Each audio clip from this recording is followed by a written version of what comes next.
કેમ છો બધાય? તમે બધા મજામાં ને મજામાં જ હશો. તો તમે જો ગાઈસ આજે તો પવન એટલો બધો હતો ને કે વાત ન કરશો. આમ જો ગાઈસ આખા ફરિયામાં નકરા પાંદડા. આપણે તો આખો દી વારીને કંટાળી જાય પણ આ પવન એવું થાય છે ને ગાઈસ જો પાંદડા સિવાય તમને બીજું કઈ દેખાય જ નહીં. અમારે તો આખો લીમડો ખરી ગયો.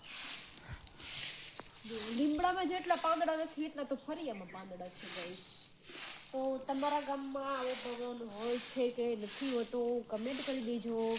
અને હજુ આપણે રસોઈ બનાવવાની પણ બાકી છે તો આજે રસોઈમાં શું બનાવવાનું છે ચલો તમને બતાવું. પછી આપણે પાછું વારશું. પેલા આપણે તમને બતાવી દઈએ કે આજે આપણે રસોઈમાં શું બનાવવાનું છે.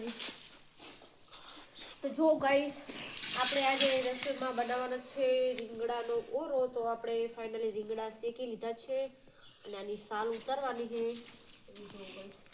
અને આપણે ઓરામાં આટલી વસ્તુ નાખીએ તમને બતાવું ગાઈસ. પહેલા તો આપણે ખાસ કરીને ટમેટા, પછી બીજું ડુંગળી, પછી લીંબુ અને લીલા મરચાં, આદુ અને વટાણા. હું વટાણા એક જ નાખું. તમે કોઈ નાખતા હોય ને તો કમેન્ટ કરજો. આપણે તો નાખીએ છીએ. અને જો ગાઈસ આપણે હવે રીંગણાને સાલ ઉતારી નાખશું. અને ઓરો તમને કોને પસંદ છે તે મને કમેન્ટ કરી દેજો. આપણો તો ઓરો ફેવરેટ છે. અને હજુ આમાં એક વસ્તુ ઘટે છે. શું વસ્તુ ઘટે છે તમને ખબર હોય ને તો કમેન્ટ કરી દેજો. મને તો ખબર છે કે આમાં શું વસ્તુ ઘટે છે. અને ઓરો ખાવો હોય તો કમેન્ટ કરી દેજો અને સબસ્ક્રાઈબ પણ કરી દેજો.